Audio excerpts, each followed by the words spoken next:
Pak Prabowo lagi serius menghadap atasannya. Lagi serius menghadap atasannya.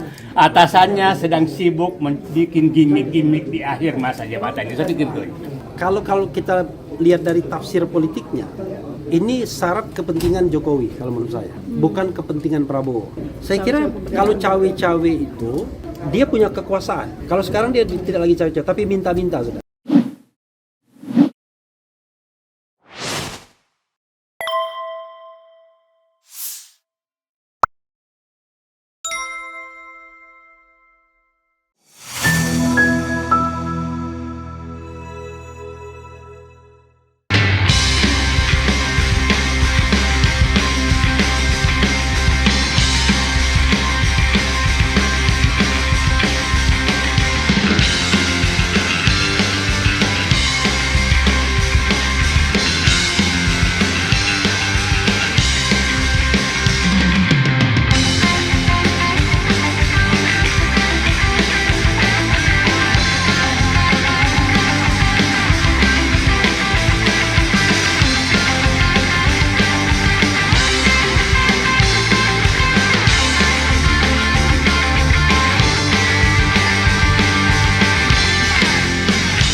Tadi pertanyaannya saya ulangi, bahwa apa kode pertemuan Jokowi sama Prabowo tadi malam. Analisis saya adalah mari kita baca saja sebagai gimmick politik. Jadi nggak usah terlalu dianggap terlalu serius, karena mungkin saja Pak Prabowo itu lagi serius, tapi ada sedang bikin gimmick-gimmick. Tiap hari kita dengarkan gimmick. Dia katanya akan pulang ke Solo pakai pesawat komersil. Dia tidak akan menghadiri pelantikan. Itu gimmick-gimmick politik. Jadi anggap saja pertemuan Prabowo tadi malam dengan Jokowi gimmick-gimmick politik untuk mengacaukan analisis-analisis yang berkembang. Jadi saya tidak sangat sekali tidak serius memandang pertemuan tadi malam, karena kita juga tidak tahu. Jadi anggap saja Pak Prabowo lagi serius menghadap atasannya. Lagi serius menghadap atasannya. Atasannya sedang sibuk bikin gimmick-gimmick di akhir masa jabatannya. Saya pikir itu. Jadi nggak usah serius-serius. Oke. Yuk. Masih ada? Mas Refli. Pasien berikutnya. Pasien berikutnya. Saya tidak setuju dengan saya jujur. Itu gimmick gitu ya. Itu Red House ya. Pak Refli, apa upaya Pak Refli mencegah Mulyono ini kan semalam? Kenapa? Semalam ini kan Pak Prabowo dan Pak Jokowi itu makan malam bersama. Sedangkan sebentar lagi ada agenda pelantikan presiden dan wakil presiden terpilih. Kemudian Prabowo juga akhir-akhir ini diisukan akan bertemu dengan Megawati. Cuma Pak Jokowi malah mendahului pertemuan dengan Pak Prabowo. Ini tanggapannya gimana? Oke. Karena saya harus menghargai tuan rumah, saya jawab dua hal ya. Pertama, jangan lupa tanggal 14 ya. Tanggal 14 Oktober itu masih bertempat di Balai Sudirman ya? Iya. Di Balai Sudirman kami mengundang kawan-kawan semua elemen ini, kegiatan terbuka untuk hadir dalam acara silaturahmi kebangsaan, berkumpul, bertemu, kompak, bergerak. Bertemu, kompak dan bergerak. Itu jangan lupa ya, itu satu. Nah yang kedua, soal pertemuan itu, ini tidak bisa kita katakan sebagai peristiwa biasa. Ini peristiwa politik pastinya, dalam perspektif saya ya. Jadi tahu nggak siapa yang mengundang duluan? Oke. Saya juga tidak tahu. Tapi begini, kalau kita lihat dari tafsir politiknya, ini syarat kepentingan Jokowi kalau menurut saya, bukan kepentingan Prabowo. 3 bulan terakhir kekuasaan Jokowi itu sudah sangat surut. Jadi betul-betul dia lame duck office. Dan tidak ada lagi, ini mohon maaf, tidak ada lagi penghargaan terhadap Mulyono. Ketika dia hadir di pelantikan MPR, DPR, tidak ada tepuk tangan. Tepuk tangan itu untuk yang lainnya. Dan paling meriah tentu untuk calon presiden terpilih dimanapun seperti itu. Nah ini menggelisahkan, maka ada spekulasi bahwa dia tidak mau hadir dalam pelantikan presiden dan wakil presiden. Dia mau pulang ke Solo dan lain sebagainya. Tapi at the same time, semua komponen masyarakat ya, terutama yang kritis itu menggelorakan tuntut Jokowi, adili Jokowi. Termasuk nanti tanggal 14 Oktober saya kira kita akan keluarkan hal yang sama, mudah-mudahan seperti itu juga. Selain tidak dilantiknya Gibran Rakabuming Raka. Nah ini pasti menggelisahkan Jokowi. Pertemuan itu ingin dia jadikan simbol bahwa dua hal. Dia masih bisa menguasai Prabowo dan barangkali at the same time dia ingin menunjukkan bahwa saya dan Prabowo itu akrab, tidak ada apa-apa. Jadi kalau kalian misalnya menyakiti saya, maka Prabowo yang akan melindungi saya sebagai presiden terpilih. Itu yang saya kira kesan yang ingin ditampilkannya ke publik. Tapi tentu di dalam ruang tertutup itu pasti ada negosiasi yang dibicarakan secara serius yang tentu tidak untuk konsumsi kita. Untuk konsumsi kita kan cukup dengan bahwa dia bertemu, ada foto dibuat, ada equil di sana, selesai kan begitu. Itu konsumsi publiknya. Tapi pasti ada pembicaraan yang serius. Saya kira salah satu pembicaraan serius adalah dua hal. Bukan salah satu, dua hal. Jaminan keamanan dia dan keluarganya plus pelantikan Fufu Fafa, itu dugaan saya ya. Dan yang kedua adalah titipan dia di kementerian itu mudah-mudahan agar dilaksanakan oleh Prabowo. Berarti ada upaya cawe-cawe ya Pak di sini. Saya kira kalau cawe-cawe itu dia punya kekuasaan. Kalau sekarang dia tidak lagi cawe-cawe, tapi minta-minta sudah. Iya, saya kira bukan cawe-cawe, tapi minta-minta. Beda dong, kalau cawe-cawe itu colek-colek, kamu gini. Tapi kalau minta-minta, I'm begging, saya minta. Gitu. Beda ya.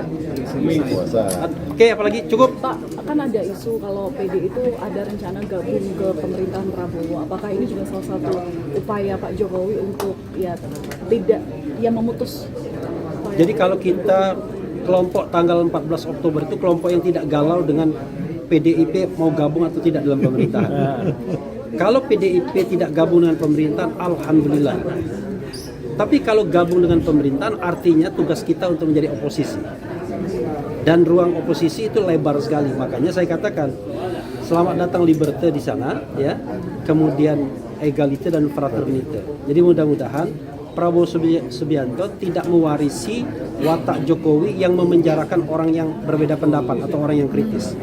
Kalau kritisisme, perbedaan pendapat itu masih diakui sebagai hak konstitusional, kita tidak perlu khawatir ada yang beroposisi atau tidak.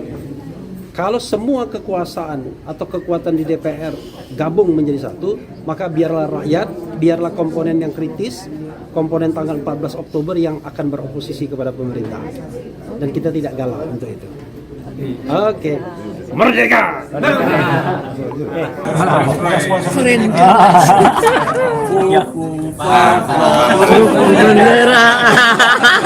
Kesempatan ini nanti silakan keluarga tanya, tapi kesempatan ini saya ingin memanfaatkan untuk menjawab karena banyak sekali pertanyaan ke saya, siapkah saya untuk dipanggil ke Bareskrim?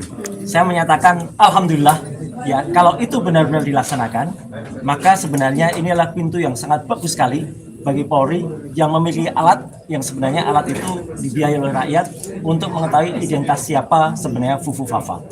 Sebenarnya meskipun kita tahu, ya saya sudah tahu 2 minggu yang lalu dan alhamdulillah salah satu media Bocor Halus sudah menyampaikannya kemarin bahwa sebenarnya BSSN pun ya Badan Cyber dan Sandi Negara sebenarnya sudah menyampaikan bahwa Fufu Fafa adalah orang yang selama ini kita sebut 99,9% adalah wakil presiden terpilih.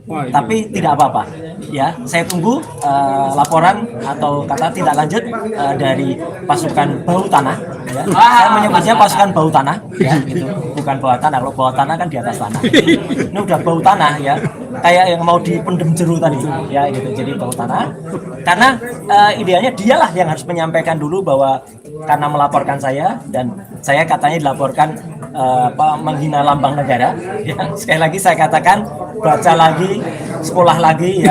Jangan seperti Fufu Fafa, ya. Fufu Fafa kan nggak pernah baca, bacanya cuma komik, ya. Gitu. Karena lambang negara itu sesuai dengan Undang-Undang Dasar 1945 adalah di pasal 36A itu adalah burung Garuda Pancasila.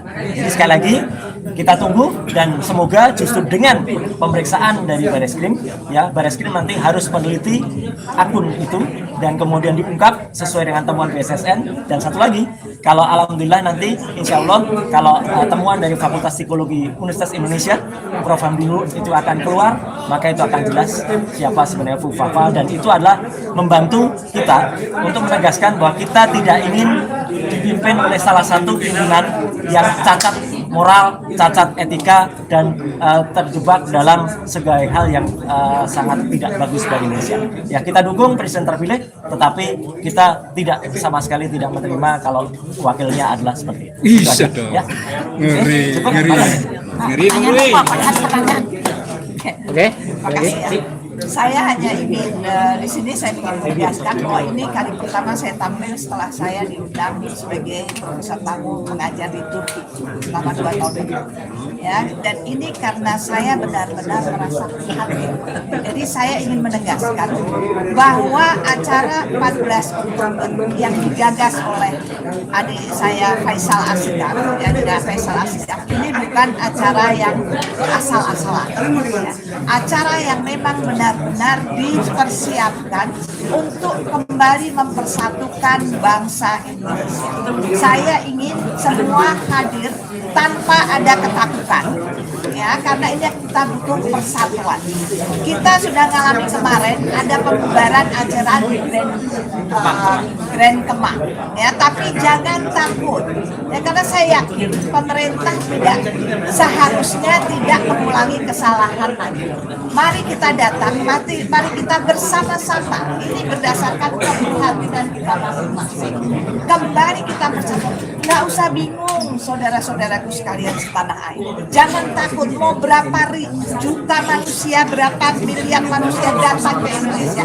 Ketika kita bersatu, kita kuat, kita bisa usir siapa saja yang ingin menguasai Indonesia tercinta. Setuju? Setuju. Persatuan adalah lambang dari kejayaan Republik Indonesia. Kedaulatan kita sudah sangat tiada. Kenapa saya bilang berkali-kali saya katakan kedaulatan? Saya sedih dan prihatin karena semua orang luar negeri bisa masuk ke Indonesia dengan visa on arrival. Tapi bagaimana dengan bangsa Indonesia? Setiap kali mau pergi harus mengurus visa dan membayar visa dengan sangat mahal. Inikah negara yang diperjuangkan oleh founding father kita, termasuk ayah kita yang pejuang kemerdekaan? Bagaimana mengisi kemerdekaan dengan mensejahterakan rakyat, dengan berdaulat? Mari bersatu, mari hadir di 14 Oktober, tunjukkan persatuan negara kita, tunjukkan persatuan bangsa Indonesia. Merdeka! Mantap!